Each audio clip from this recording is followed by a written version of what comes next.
and that's okay if my camera's not on. You the only one that need to be seen right now. Okay. It's all about you, boo.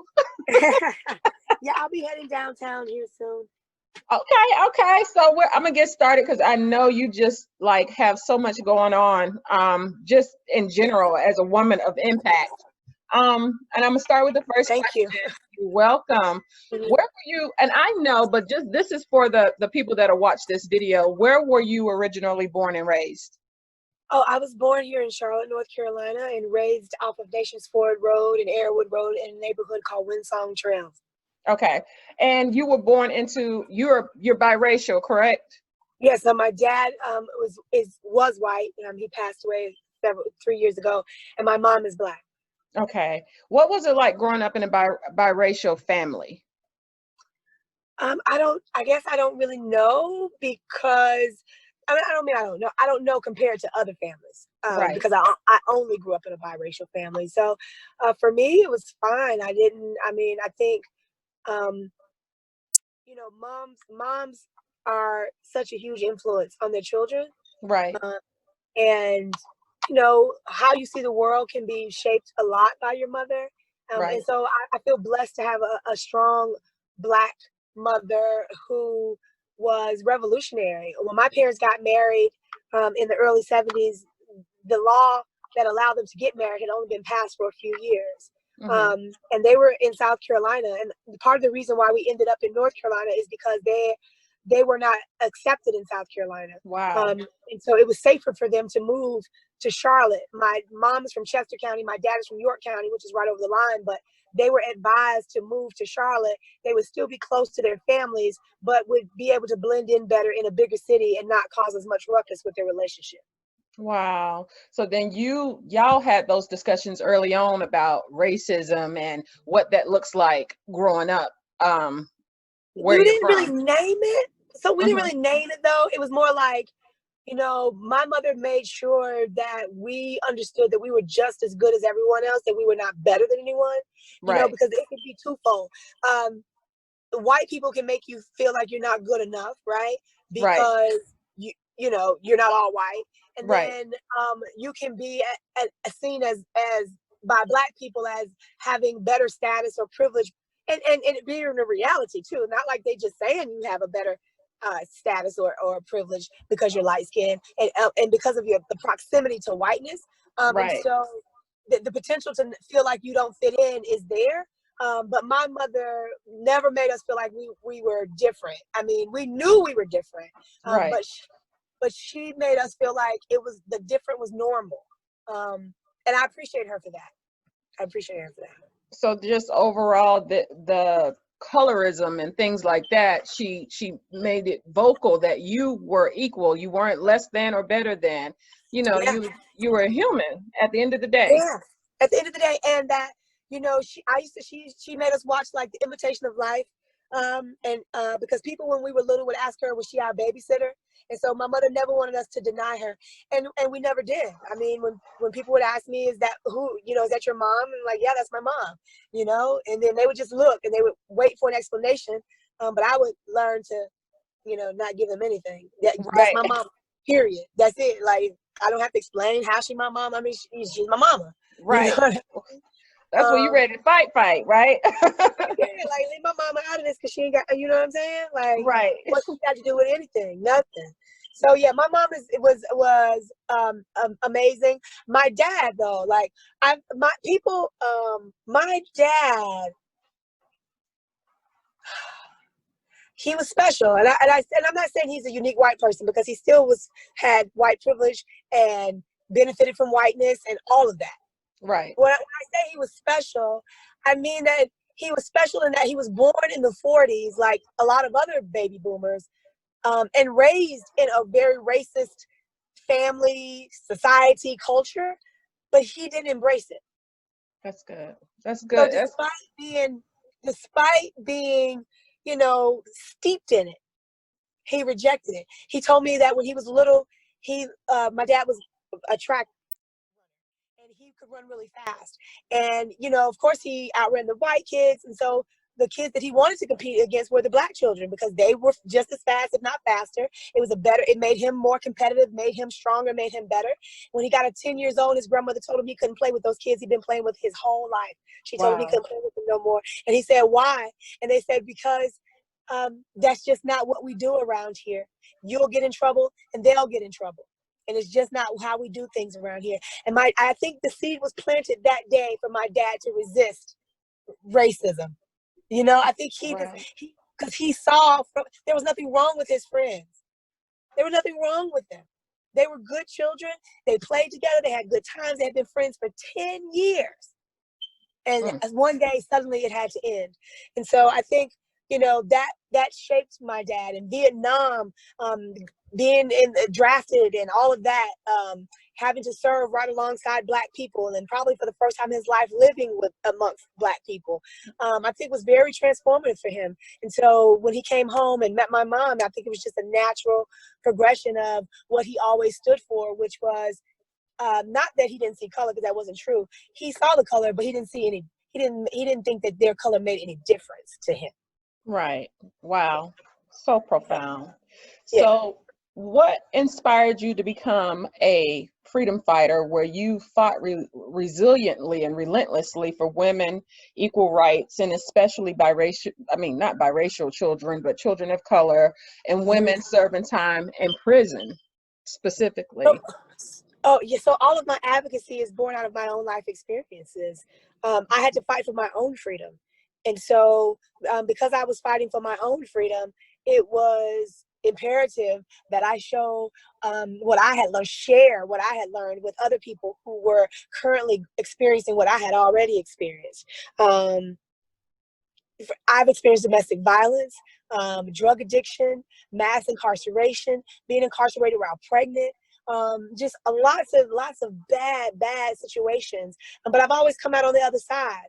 And I went to school when I was in early recovery, and I learned so much about myself through the program that I was in. I studied human services, which is, you know, like counseling almost. How to be of service is what I was learning. How to be of service, how to see people for who they truly are, not for their behaviors, but for who they are. We all have experienced trauma, and that trauma shapes us. It shapes how we act. It shapes how we show up. It shapes how we perceive the world. It shapes everything about us. And your whole trajectory in life can be altered by trauma.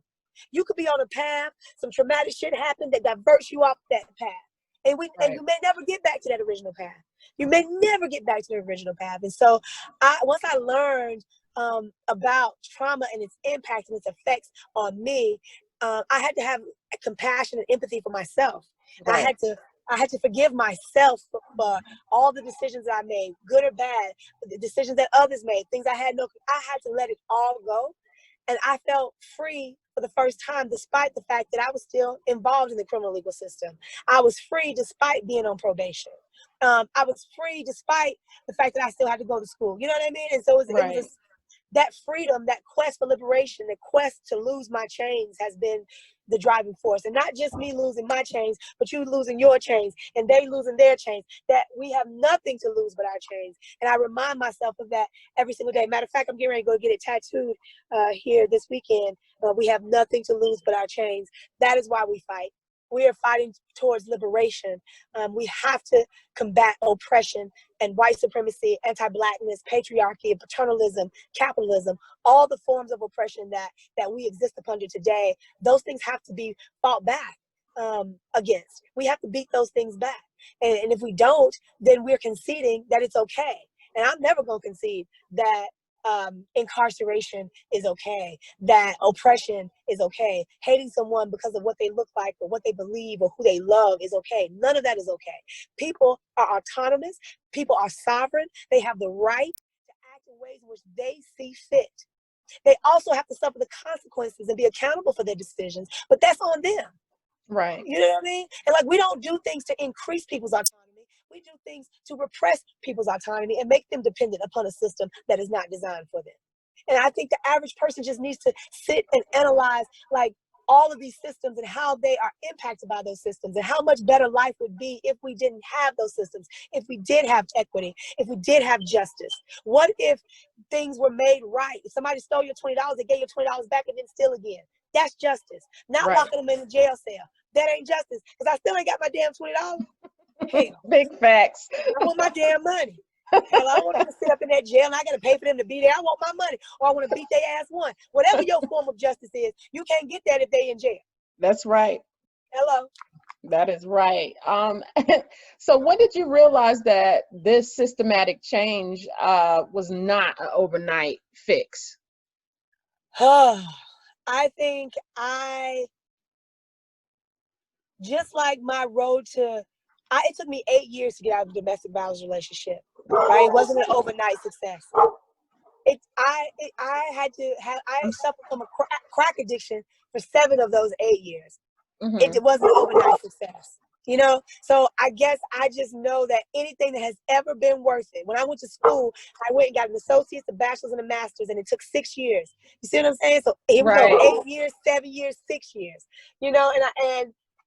What I know is that anything that has been worth it has been hard as hell and has taken time.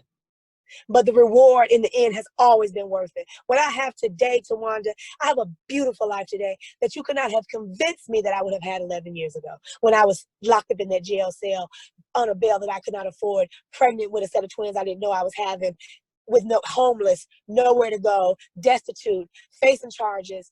You could have never told me that I would today be an advocate, a respected community leader, a person with a career, a consulting business, a good mother, a good wife. All the things that I thought had been stolen from me. It's like Job. Yes, Job's ladder. It got taken all away, but it all came back tenfold. So when I think of Job, I remember that his wife told him, just curse God and die. Mm-hmm. He didn't do that. Right. He decided to persevere, and he was blessed. And so that's why I keep fighting. I don't give a damn what CMPD say. I don't give a damn what these people say out here. We're going to keep fighting until we get more closer to the liberation that this country was founded upon. Patrick Henry said it best: give me liberty or give me death. And those words ring truer now than ever. And it's a sad state in America when you are safer being dead, you are freer being dead than you are alive. Wow. Girl, because George Floyd is free now. Right. He's free from racism, white supremacy, poverty, capitalism. He's free from all of that. And that's sad that he had to die to get free. That's right. And that brings me to my next sobering topic of George Floyd, and not just the unrest across the globe, but in North Carolina as a whole. You have been on the front lines trying to navigate and figure things out every single night since this happened. I watched many of your videos that were alarming and unnerving. Kristie, as a peaceful protester under siege, how many times have you been shot at with a flashbang, rubber bullets, tear gas since this protest took place? I can't even count the number of times, to be honest. Wow. I've been shot every single night. I've been flashbanged every single night. I've been tear gassed every single night. Last night was the worst night yet. Last night, I experienced the type of fear that I experienced when I was in the domestic violence relationship. Wow. I was terrified.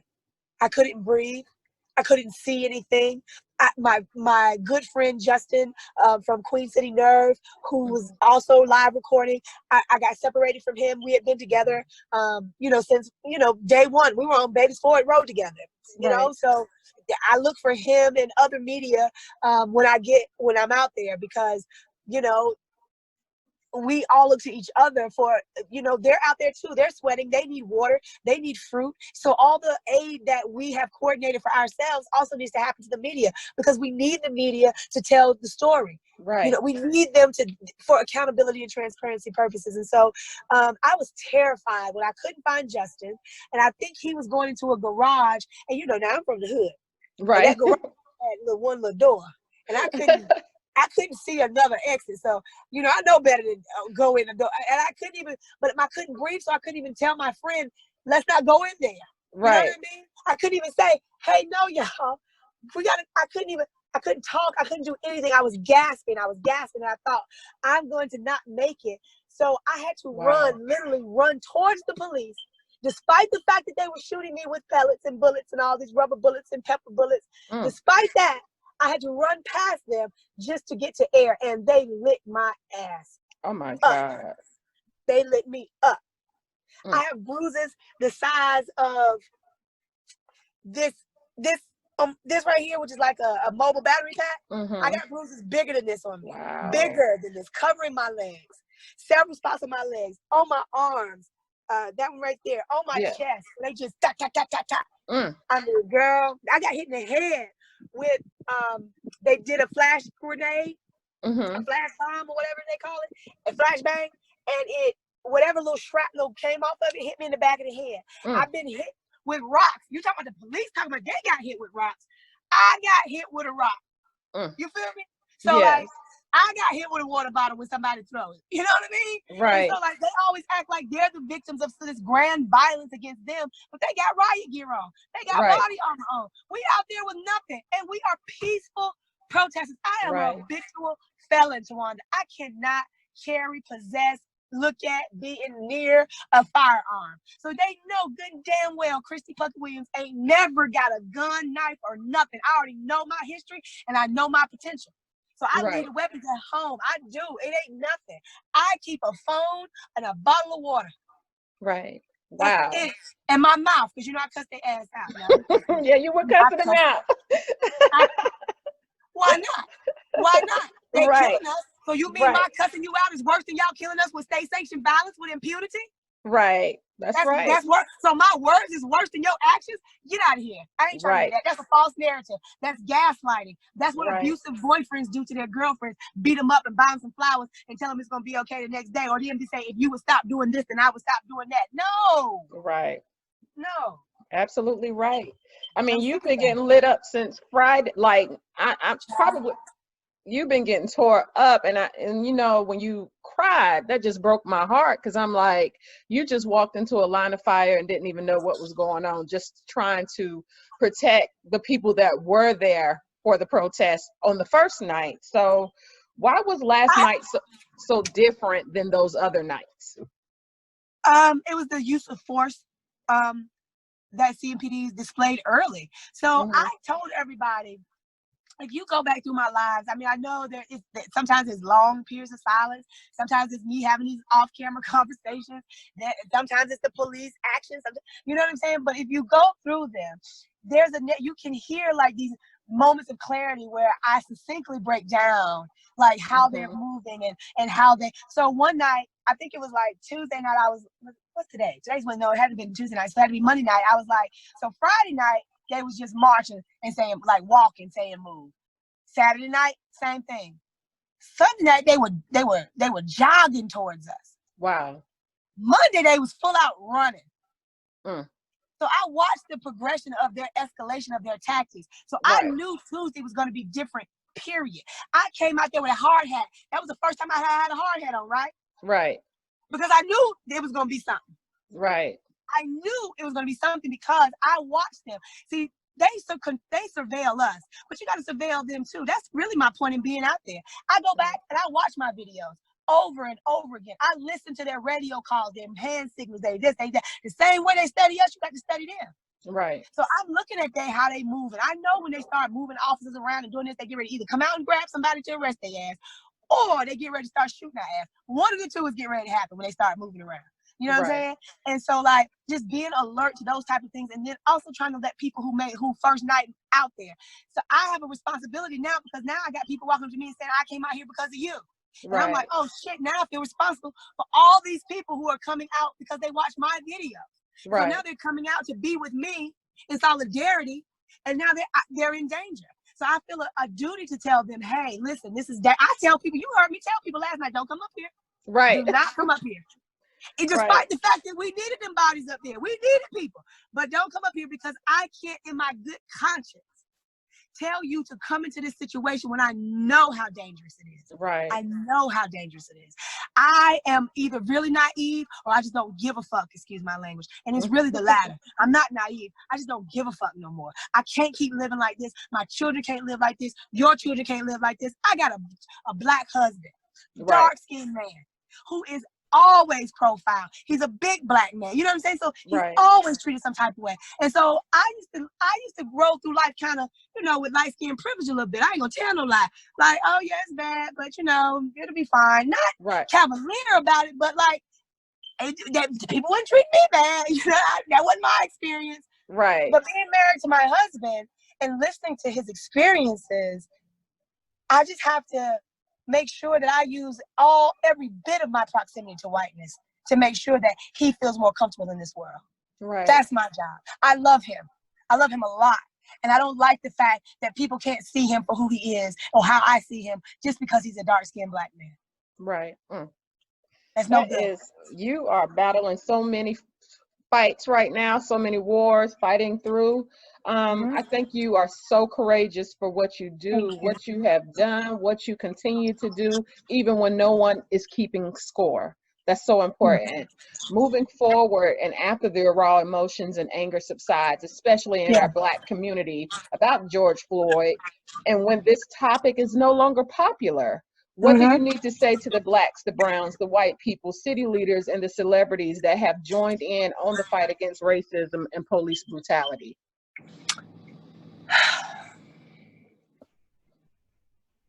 We have nothing to lose but our chains. We've been doing the same things over and over again with no results. You know what I mean? Right. We have to do something radically different if we want to see something different happen. You know, and I think that the people who are the most impacted are the people who have the solutions. Those closest to the problem are closest to the solutions. They're furthest from the resources and the power. So the community leaders, the elected officials, the celebrities, their job, white, affluent people, their job is to make the resources and power available to Black, brown, and poor communities so that they can reimagine their own community.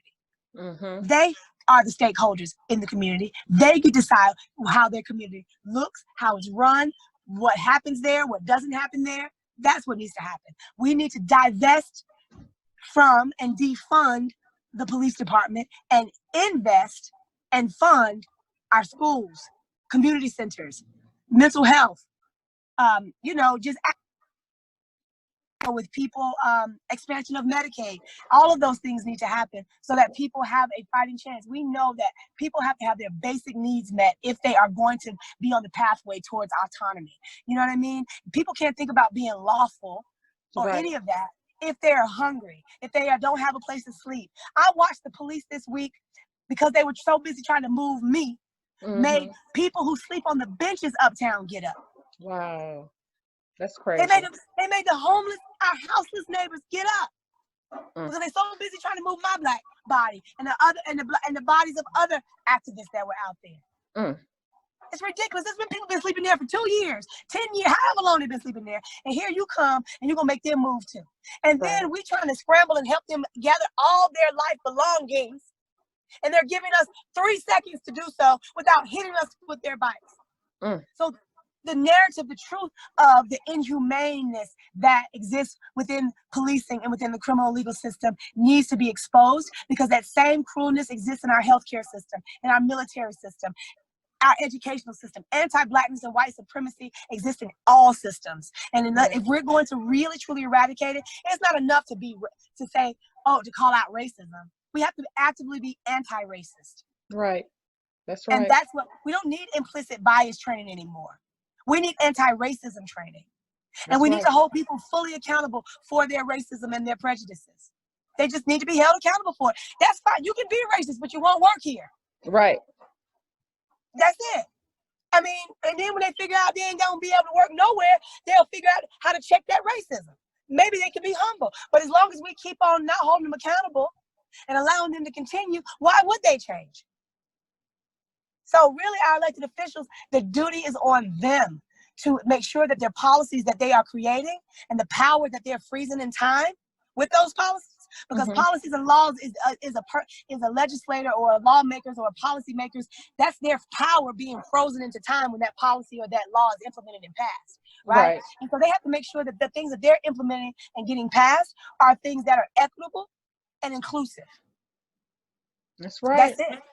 That's what they have to do. Okay, so I have one more question because I know you just have so much going on. Tonight gonna be busy for you. It's gonna be busy. It will be. My dogs keep setting it off in here. I think that it's an important, this next question is an important question because I've seen how they've labeled you in different posts, you know, after your arrest on Friday, and many of you labeled you as a troublemaker, as the leader, as the shit starter, you know, in quotations or what have you. But what I see you is, or I see you as, is a vehicle for change. And as that vehicle for change, what do you want people to know about Kristie Puckett Williams? How can people watching this video get involved with your organizations, and how should they follow you? They should know that Kristie is a just person. If it's right, it's right. If it's wrong, it's wrong. Right. I cut down to the middle. I really don't give a damn who it is. If you wrong, you is wrong. If you right, you right. And if you're right, I'll support you.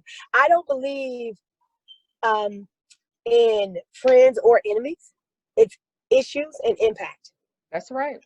That is what I measure.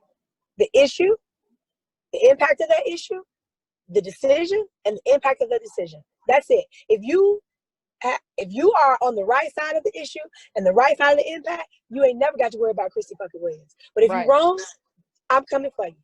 That's period. right. Period. And if I'm wrong, you come for me. Right.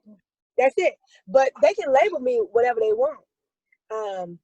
It's not what they label you, it's what you answer to. So people who want to join my movement, I'm the statewide campaign for smart justice manager with the ACLU of North Carolina. They can always go to www.acluofnc.org and look at the campaign and see what it's all about and the work we're doing and sign our petitions. You can follow me on Instagram at Kristie_1979 and at Twitter at Kristie_1979 and on Facebook, Kristie Puckett Williams. Thank you. You did wonderful. Just beautiful. I just admire you so much. Like, you've been doing this for so long. And I said, I need to interview her because she's not a fly-by-night freedom fighter. She's somebody who's been through this, been in this from like as long as I've been on Facebook, and that's some years. So, you know, I felt like it was important to kind of get your perspective, your side of the story, because people don't know your backstory. What they see you doing is being on the front lines, and that's all that they know about you. But it's so much more to your story and the reason that you're fighting today. So thank you so much. I appreciate you. And when you go out, put your hard hat on tonight. I think we're going to be good tonight, though. The city over there running scared since the Washington Post done posted about it. Facts. When I saw that video, I said, oh my God. Like, yeah, they got it. So, but see, they think we stupid though, Tawana. Let me just say this. They think we stupid. They don't know. They thought this was haphazard. See, I allowed the group to be haphazard as far as like where we went and how we moved, but I didn't allow the pressure to be haphazard. Right. And I knew that as long as they were tired, they began to make bad decisions. And all I knew was I was going to capture them bad decisions on tape. And damn it, if I didn't, they thought they kettled us. No, bitch, we kettled your ass. The whole world got to see how you treated peaceful protesters. Right, so you peaceful. Thought you was doing something. You thought you was doing something when really I set the trap for them and they walked right into it. Because you know why? They think they know better than us. They think we stupid because we black. They think we stupid because we poor. They think we stupid because we're convicted felons. Ain't nobody stupid. Right. Ain't nobody stupid. Right. You feel what I'm saying? And look, now the whole world looking at them. Now they out here trying to do damage control today. They whole day been jacked up talking about me and the people that was in that on 4th Street that they tried to kill last night. Their whole day has been spent trying to PR spin what they did. But the video don't lie. The words can fall out of your mouth, but the video don't lie. Wow. You know, and I just want to clear this up. And I know that about the events Friday night that you were not the head of that. So, like, if you want to clarify that portion of what happened on Beatty Sport Road. So what happened was I was at home. Okay, so I was at home doing my job, working, and some other people began to like hit my inbox, like, "Do you know about this event tonight?" I was like, "Yeah, I know about it," because I did know about it. I seen the Facebook post. You know what I mean? Right. And whoever the creators were had sent invitations out to various community members. Right. So they, you know, you see it on your notification that you got invited to this event. And so I looked at it. I couldn't tell who the organizers were. Like, I was like, I don't know who this group is. I clicked on the people's names. It looked like it was fake profiles. I was like, ain't nobody got time for this. So when the people started emailing me, sending me messages about it, did I know? I was like, yeah, I know about it. And they were like, well, we know, we're concerned about it because it's a group of white people. Why are they doing this on Beatty Sport Road on a Friday night in a black neighborhood? Like, why are they doing that? Like, that's bringing a police presence. Already police presence is heavy on Beatty Sport on Friday, but damn, we don't need them to be like. So I was like, I hear you. I'm not going. Right. So I didn't even get on Facebook or nothing. The Corinne Mack, the president of the Charlotte-Mecklenburg branch of the NAACP, called me at about 7, maybe 8 o'clock. She said, Kristie, are you looking at what's happening on Beatty Sport Road? I said, no. What's going on? She said, girl, it's bad over there. They are over there. The police and the people are in a standoff, and they going back. I said, what? She said, yeah. She was like, and I can't go, Kristie. I don't feel good. And she's an older lady, so she's like, I don't feel good. I can't get out there. Can you go? I said, sure. She said, I already talked to Deputy Chief Jennings. I'm going to tell him that you're on your way. Right. I said, okay. She called him. And when I got out there, so I went live when I got in my car to be like, hey, I'm going to Beatty Sport Road, y'all. They said it's bad over there. I don't even know what's happening. I ain't even looked at live, so I have no idea what's happening. I'm on my own live driving. So Rayshawn McKinnon, the pastor of the church on South Tryon United Methodist Church, he says, well, Kristie, do you want me to meet you over there? I said, sure, because I don't know what I'm going over here for. I mean, I don't know what's going on. Right. When I got there, I had to park in the food line because the streets were blocked off. I had to walk from the food line down to the police precinct. So, you know, that's a little hump.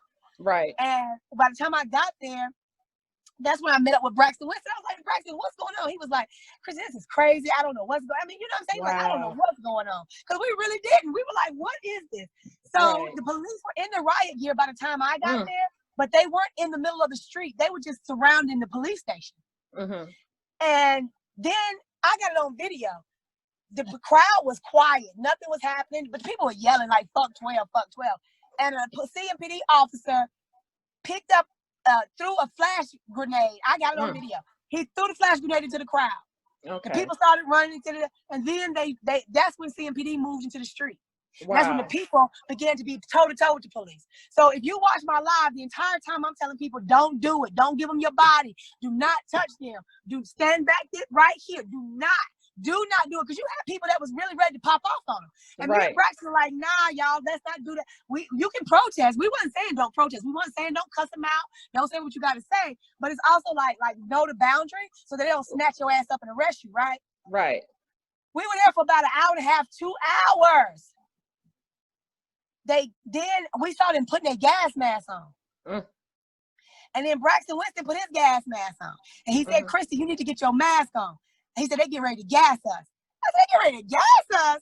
We ain't no shit. I'm really naive at this point, for real. Because I'm like, what? I mean, and they gonna gas me and you? Like, ACLU staff member, city council person? Like, we ain't damn sure ain't out here throwing no rocks and no bottles. Like, what are you talking about? Right. How about? He said, put your mask on. I put it on.